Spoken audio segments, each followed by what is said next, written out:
Pessoal, vamos falar sobre a situação lá na Ucrânia, o que aconteceu aí nas últimas horas na linha de frente, principalmente uma notícia muito boa, parece que o quartel-general do grupo Wagner foi destruído com muitas mortes ali em Popasna. Vamos entender o que está acontecendo.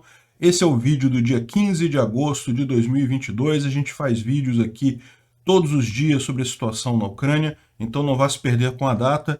As notícias que a gente vai falar aqui são sugeridas por Refratário, Anônimo e várias outras pessoas. Obrigado aí ao pessoal que sugeriu as notícias. Obrigado a você que está assistindo o nosso vídeo. Se você gosta do nosso conteúdo, por favor, deixe o seu like, se inscreva aqui no canal, né? Pois bem, então vamos começar falando sobre como é que está a situação aqui na linha de frente. E não tem nenhuma grande mudança. Aqui em Kharkiv também não se confirmou. Lembra que a gente mencionou ontem que os russos disseram que tinham tomado a cidade, mas não foi confirmado. Houve também algum avanço aqui na região de Bakhmut, mas, novamente, parece que houve gente dizendo que, não, que a defesa ucraniana colapsou em Soledar e os russos tomaram Soledar inteira. Não, os russos tomaram uma fábrica de giz que fica nessa região aqui, que já estava, já tinha sido tomada por eles, no final das contas, muito próximo aqui da área que eles já tinham tomado, né? Eles já tinham entrado aqui em Bakhmut, a fábrica de giz, se não me engano, é algum lugar por aqui, ó. Eu não tenho certeza, que foi onde os russos conseguiram. Mas isso não muda nada em termos estratégicos. Como a gente vem falado, eles conseguem de vez em quando avançar alguma coisinha, mas é muito pouca coisa. Soledar continua fortemente nas mãos dos ucranianos e aqui também não houve avanço em direção a Bakhmut. Como a gente mencionou ontem, os russos têm avançado ao longo aí da última semana, mas muito pouca coisa, o máximo 1,5 km que eles conseguiram avançar nessa frente de batalha aqui, o que é muito pouco. E como eu expliquei para vocês, ao contrário do que aconteceu com Severodonetsk e Lysychansk, em que os ucranianos tinham sempre o plano de causar danos, mas abandonar a cidade eventualmente, esses planos não se configuram nesse caso aqui, né? E além disso, a gente tem a boa notícia que a base do grupo Wagner, que o principal responsável por essa ofensiva aqui é o grupo Wagner, são aqueles mercenários russos, né? E os ucranianos conseguiram atingir a base dele que estava aqui em Popasna. A gente vai falar isso daqui a pouquinho, vamos primeiro continuar vendo aqui o resto da linha de frente. De novo, aqui em Pisk continua a batalha por aqui, né?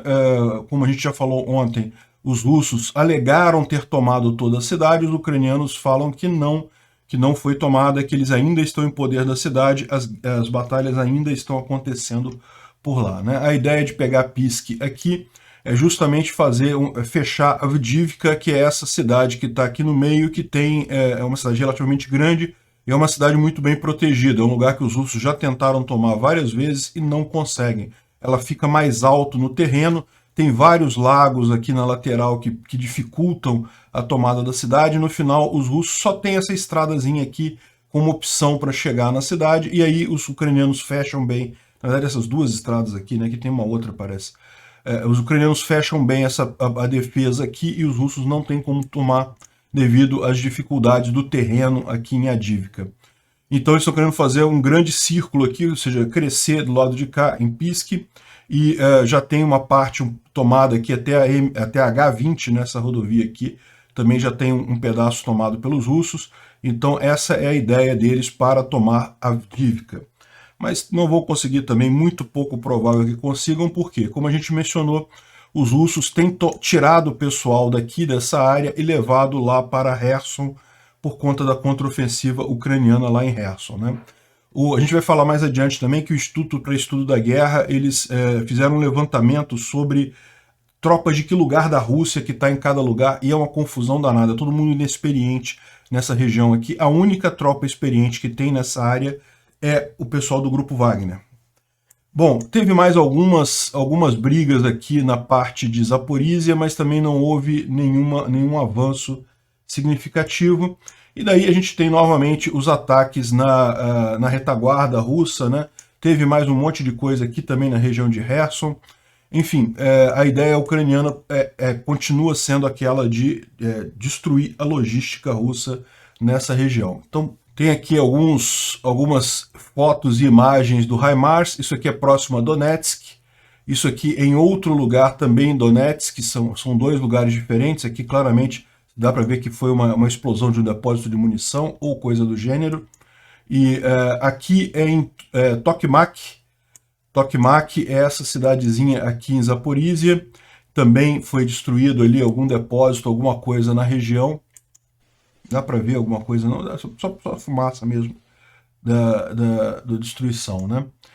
Bom, teve um outro ataque ucraniano também em Belgorod. Isso aqui é na Rússia, tá? Isso é uma torre de... Alguns dizem que é torre de observação, outros estão dizendo que é torre de comunicação. De qualquer forma, uma torre muito alta que foi atingida por um drone kamikaze. Sabe aqueles dronezinhos que tem munição na coisa, você direciona eles ali. É lógico que quem está filmando aí nesse caso é um outro drone. O drone kamikaze ele também filma, então você também sabe para onde é que ele está indo, você mira ele durante o voo dele, né? Conseguiram derrubar aí a torre nessa região lá de Belgorod, né? E aqui, como eu falei, ontem a gente comentou que teve vários bombardeios aqui em Kherson, nessa região sul toda aqui, né? E o interessante é justamente essa visão que o Defmon traz para a gente aqui, falando sobre a questão das rodovias que tem nessa região, que pelo menos uma delas estaria destruída, estaria fora de operação. E ele fala aqui primeiro que ele não tem certeza se a rodovia depois de Brilivka, depois daquele acidente, dá para passar trem por ali. E aí depois ele fala que não, que ele levantou fotos aéreas do local e que do jeito que está a situação, na verdade, os russos estão cortados da Crimeia, ou seja, pelo menos por trem, não conseguem passar, está aqui o mapa, tanto aqui nessa região quanto nessa região estão destruídas as ferrovias. Se você reparar aqui, ó, saindo da Crimeia, a Crimeia que é o sul, nessa península, e tem muitas bases russas aqui. Os russos têm usado a Crimeia para reabastecer de munição e armas, principalmente a região sul da Ucrânia aqui. E saindo aqui da Crimeia tem duas rodovias, ou duas ferrovias principais. Uma passa pelo estreito aqui, por esse pequeno trechinho de terra aqui, que é por isso que é uma península, né? Senão seria uma ilha a Crimeia, mas tem esse pequeno trecho de terra aqui que liga ao continente, então uma delas passa por aqui e passa em Brilivka. Brilivka, lembra, foi aquela ferrovia que os ucranianos atingiram um trem com munição. O trem estava passando por Brilivka, foi atingido, uma grande destruição. E aí logo em seguida, no dia seguinte, um outro trem que estava vindo atrás, ele ficou parado aqui em Kalanchak, porque a ferrovia tinha sido destruída, né? Ficou parado aqui em Kalanchak, daí os russos resolveram fazer esconder o trem com fumaça e acabaram botando fogo no próprio trem. Lembra? A gente falou sobre isso alguns dias atrás. Então, essa ferrovia está destruída, ainda está destruída, e a outra ferrovia passa por aqui. Ó. Ela tem uma ponte ferroviária aqui e segue para esse lado de cá, e ela foi destruída, uma ponte sobre um desses rios aqui. Eu não vou saber exatamente qual é o rio, mas um desses rios aqui, a ponte ferroviária que passa por esses rios, foi destruída de forma que, no momento, os russos não conseguem usar ferrovias para abastecer o sul da Ucrânia, né? O que é uma excelente estratégia nisso daqui. Vamos ver, é aquilo que a gente fala sempre, ferrovia tem a grande questão de ser fácil de reparar, então sempre, esse tipo de dano sempre é algo que consegue se fazer com certa facilidade, mas de qualquer forma atrasa a logística russa, né? Bom, e aqui chegamos à notícia mais interessante do dia, que foi a destruição do quartel-general lá do Grupo Wagner em Popasna, né? Essa notícia saiu primeiro no Telegram, aí depois começaram a sair algumas fotos em Telegrams lá dos russos, né? Os próprios russos falando sobre o caso, o absurdo, não sei o que lá, que destruíram o quartel lá do Grupo Wagner, tem muitas mortes e coisa e tal, e parece inclusive o Yevgeny Prigozhin, que é o chefe do Grupo Wagner, o neonazista e ele é neonazista mesmo, ele tem tatuado suástica no corpo, enfim, ele que é o diretor do Grupo Wagner, o presidente do Grupo Wagner, estava lá e ajudando no resgate do pessoal lá do Grupo Wagner, ou seja, foi atingida uma instalação realmente de alto comando desse grupo mercenário lá. Para quem não sabe, o grupo mercenário Wagner é um grupo de mercenários criados pelo Putin. O Putin é que é o dono desse grupo, no final das contas. Esse cara, o Prigozhin, é o general deles lá, o que comanda, mas ele é muito ligado ao Putin. E esse grupo Wagner tem crescido bastante. O Putin tem dado instalações militares do exército russo para esse grupo de mercenários. Então, e esses mercenários não respondem à cadeia de comando, não, respondem direto ao Putin. São usados em muitos lugares e, inclusive aqui nesse caso, lá em Popasna, como eu falei, as tropas na região ali do ataque de Popasna em direção a Bakhmut, a única tropa que tem ali com um pouco mais de experiência, com um pouco mais de efetividade, é justamente o grupo Wagner. O resto do exército russo ali não tá com nenhuma capacidade de guerra mesmo, né? Publicaram fotos e coisa e tal sobre onde era o QG do grupo. Isso aqui são fotos antes. Foi com essas fotos aqui que foram publicadas em Telegram dos russos que os ucranianos descobriram que esse daqui era um posto. O pessoal do grupo Wagner estava usando esse prédio como quartel-general. Esse prédio lá em Popasna é aquilo que eu falo para vocês.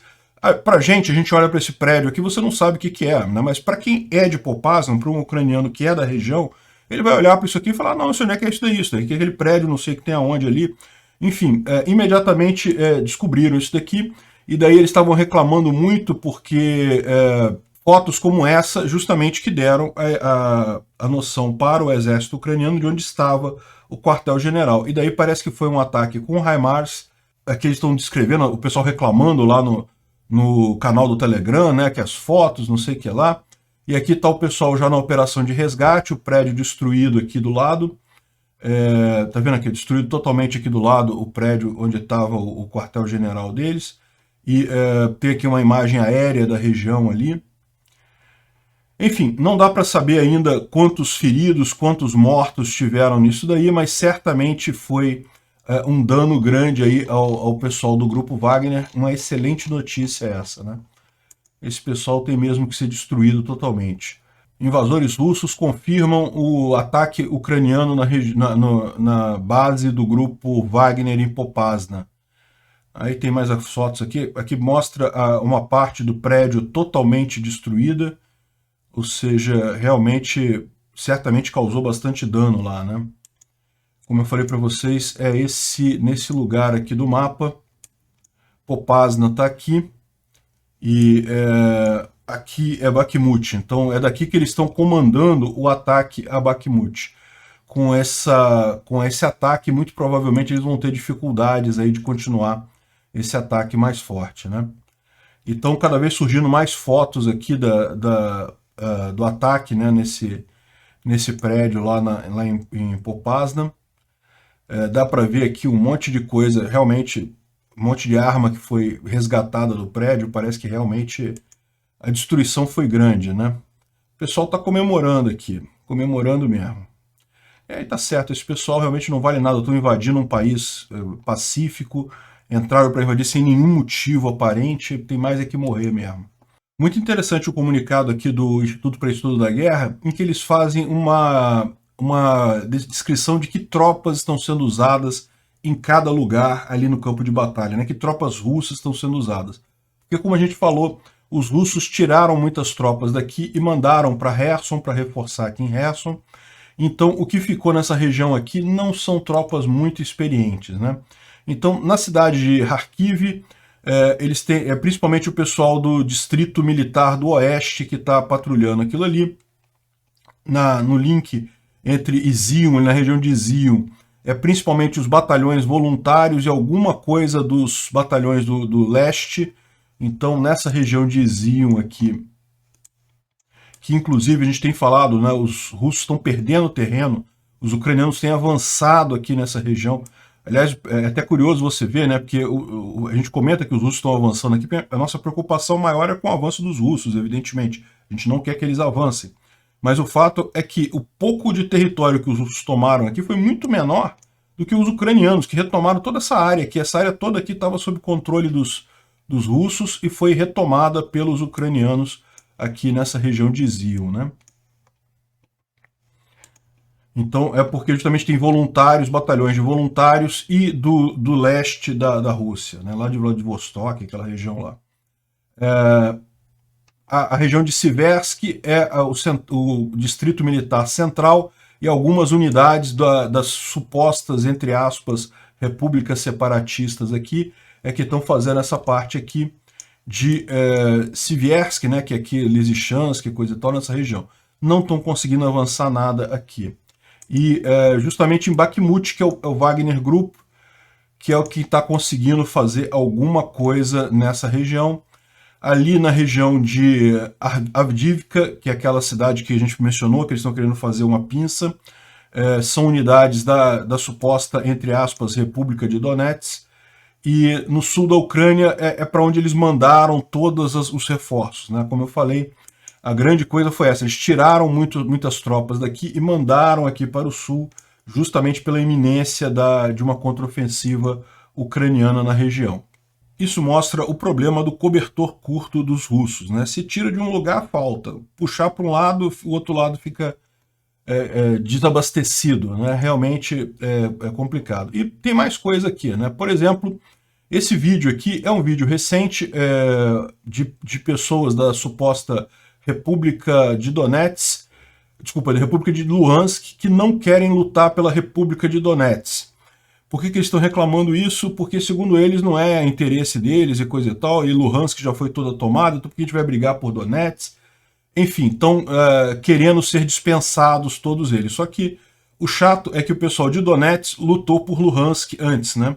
E daí agora estão reclamando que o Luhansk não quer lutar por Donetsk. Enfim, essas repúblicas separatistas ali, gente, isso não existe. Nunca houve movimento separatista naquela região. É tudo infiltrado pelos russos, é tudo os russos fazendo esse tipo de coisa, né? E aí eles trazem algumas pessoas da população local, isso aqui são ucranianos daquela região, que acabam se alistando nesse negócio por dinheiro, não tem mais nenhum trabalho nessas regiões, desde que os russos invadiram Donetsk e Luhansk, lá em 2014, as grandes empresas, tudo saiu de lá, então no final das contas ficou totalmente abandonada aquela região ali, não tem nenhuma atividade econômica. Aí o pessoal acaba se alistando justamente por questão de não ter outra alternativa, né? Mas querer lutar, realmente não quer lutar de jeito nenhum. Bom, terminando essa visão mais direta aqui do campo de batalha, um artigo bem interessante aqui do Brian Friedenborg, falando sobre como a Ucrânia vai ganhar Kherson no resto do ano, né? E daí estão explicando aqui que ele já fez um artigo mostrando o porquê que a Ucrânia vai ganhar essa guerra. A gente chegou a falar sobre o artigo dele, já faz alguns meses isso, justamente ele falando sobre a questão do exército russo ser muito centralizador, e o exército ucraniano ter uma postura muito mais ocidental, muito mais descentralizada, o que facilita muito as coisas, e também o apoio tecnológico ocidental, que é importante. Enfim, então ele fala assim, olha só, eu já falei no meu artigo por que a Ucrânia vai ganhar, e agora, como que ela vai fazer isso, né? E parece claro para ele, justamente ele mostra aqui alguns gráficos, coisas, a maior parte a gente já falou, mas é justamente a questão de que a ideia da Ucrânia é secar totalmente a logística russa na região. A gente viu isso acontecendo. Eles já destruíram todas as pontes aqui do rio de Dnipro. Ontem mesmo a gente falou sobre isso, né? Hoje a gente viu como as ferrovias aqui saindo da Crimeia já estão destruídas. Se ele destruir mais algumas ferrovias por aqui, já fica totalmente impossível os russos alimentarem a logística deles, porque, lembra, os russos dependem muito de trem. Eles podem usar caminhão? Podem usar caminhão, mas trem é realmente o que dá o grosso da logística russa, e no momento eles não estão podendo usar a Crimeia como isso, né? Como essa base para atender essa região. Então, ou seja, essa estratégia ucraniana, secar a alimentação aqui dessa região de Kherson e dessa forma acabar enfraquecendo as tropas russas ali na região. E o ponto que eles colocam é justamente esse, os ucranianos vão devagar, eles vão garantir que os russos estão muito fracos na região antes de partirem para a ofensiva militar propriamente dita, ou seja, ele espera que ainda vai haver, ao longo deste ano, muito enfraquecimento russo na região, muita gente sendo sufocada em termos de falta de logística antes que os ucranianos avancem, mas que vai ser assim que eles vão fazer, justamente porque isso é a melhor maneira de lidar com essa tropa russa que está ali na região, né? É inevitável ganhar, mas vai ser devagar.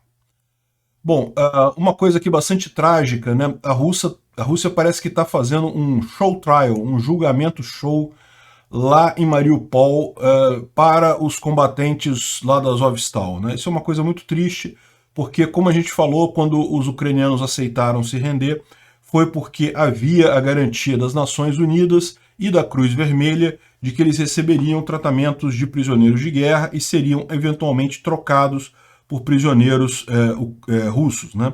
Então, ou seja, eles se renderiam e depois seriam trocados por prisioneiros. Mas o que a gente tem visto é justamente os russos torturando os prisioneiros de guerra ucranianos, maltratando eles, matando inclusive. A gente viu lá no caso da prisão de Olenivka, que foi claramente ali um ataque russo que aconteceu ali, que matou os prisioneiros de guerra ucranianos.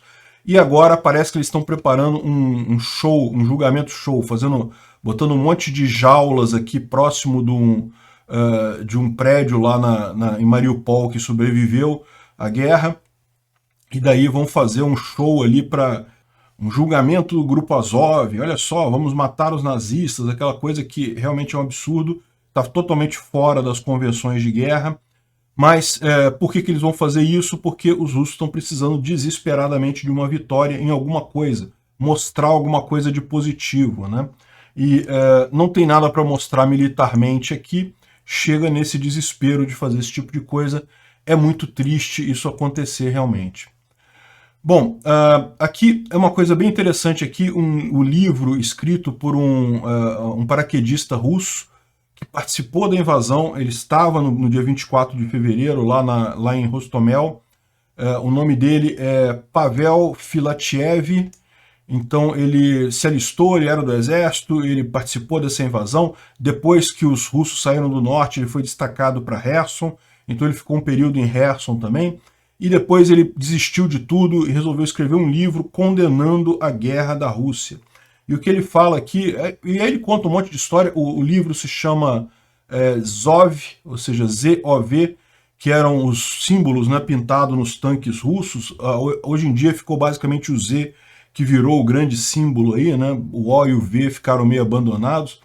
Mas então ele conta a história da guerra, conta do ponto de vista dele e critica essa guerra. Alguns excertos desse livro, né, algumas partes desse livro foram publicados por um site chamado eStories, em russo, né, e aqui tem a tradução de alguns desses trechos, justamente contando isso daí e criticando a Rússia por isso. Que ele fala, a gente não tem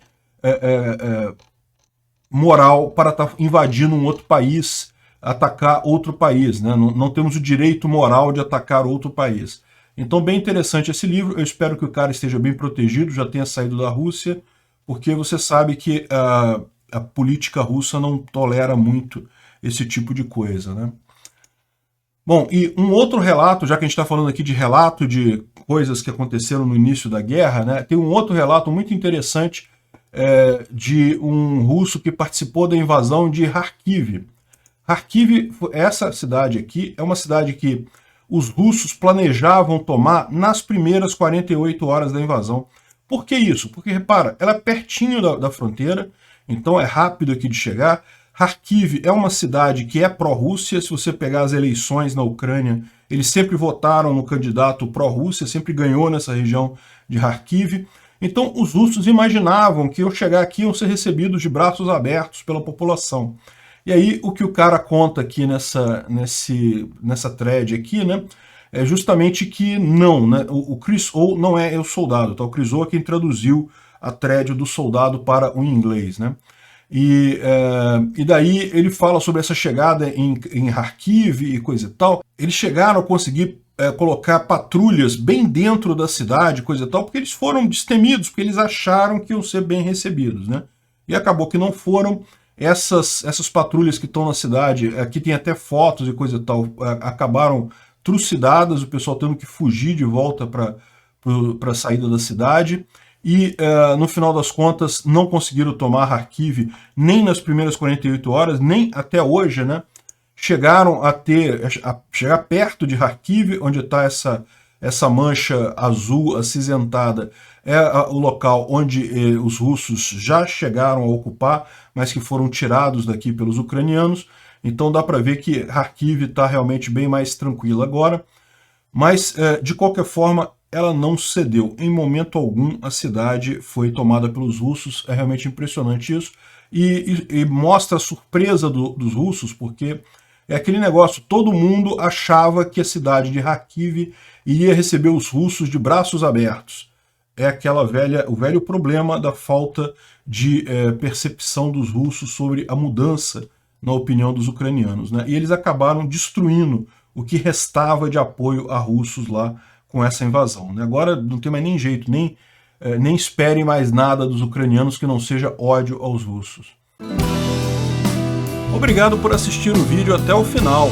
Além de curtir, compartilhar e se inscrever no canal, considere se tornar patrocinador com valores a partir de R$ 1,99. Clique no botão Seja Membro abaixo para saber as condições e vantagens de patrocinar o canal. Mais informações sobre o nosso projeto, visite nossos sites indicados na tela.